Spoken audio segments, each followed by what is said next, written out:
துணை இயக்குனர் ஒருத்தர், வெர்னர் ஹெர்ஷாக் அப்படின்னு அவருக்கு பேர். அவர் ஒரு சின்ன புக் எழுதினார், ரொம்ப சின்ன புக். அவருடைய வாழ்க்கையில நடந்த ஒரு சில சம்பவத்தை ஒரு குறிப்பு மாதிரி எழுதினார். ஆன் வாக்கிங் த ஐஸ் அப்படின்னு ஒரு சின்ன நாள் குறிப்பு. அவருக்கு ரொம்ப க்ளோஸ் ஃப்ரெண்ட், இவர் ஜெர்மனியில இருக்கிறாரு, அவருடைய உயிர் தோழி ஒருத்தி பாரிஸ்ல இருக்கிறார். திடீர்னு அவளுக்கு உடம்பு சரியில்லை, நாளுக்கு நாள் நலிஞ்சுக்கிட்டே வர்றா.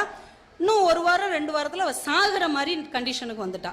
ஒரு நாள் இவருக்கு ஃபோன் பண்ணுறா, டே நான் ரொம்ப முடியாமல் ஆயிட்டேன்டா, சீக்கிரமே செத்துருவேன் டாக்டர்லாம் சொல்லிட்டாங்க. நம்ம மற்ற சொந்தக்காரங்க என்னோட ஃப்ரெண்ட்ஸு எல்லாரையும் கடைசியாக ஒரு தடவை பார்த்துட்டேன், உன்னை மட்டும்தான்டா பார்த்து ரொம்ப வருஷம் ஆச்சு, ஒரு தடவை வந்துட்டு போயிடேன், உன்னையும் பார்த்துட்டா நான் நிம்மதியாக சாவேன் அப்படின்னு சொல்லிட்டு ஃபோனை வச்சிடறான். உயிர் தோழி கடைசி ஆசையாக உன்னைய பார்க்கணும்னு சொல்கிறான். இப்போ நண்பனாக இருக்கிற நம்ம என்ன செய்வோம், என்ன செய்யணும்?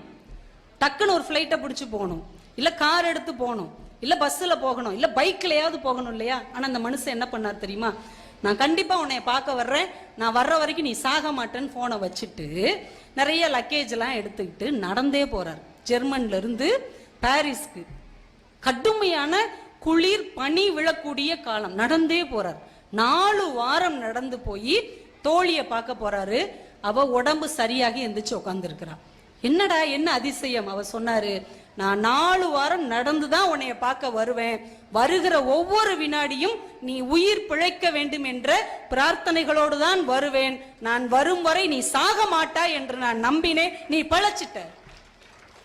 ஒரு சாக போகிற உயிரை காப்பாற்றுவது இறைவன் என்று நீங்கள் நம்பினால் உண்மையான நண்பர்கள் கூட இறைவனுக்கு சமமானவர்கள் என்பதை நாம் நம்பித்தான் ஆக வேண்டும். இதை அந்த இயக்குனர் தன்னுடைய வாழ்க்கையில் நடந்த சம்பவமா புத்தகமாவே போட்டிருக்காரு. இவர் போற வரைக்கும் அவங்க சாகல, போன உடனே உயிர் பிழைச்சு எந்திரிச்சிட்டாங்க, இன்னைக்கும் வாழ்ந்து கொண்டிருக்கிறார்கள். நம்மை உயிர்ப்பிக்கக்கூடிய ஒரு மிகப்பெரிய ஆற்றல் நட்புக்கு மட்டும்தான் உண்டு என்பதை நம்ம மறந்துவிடக் கூடாது.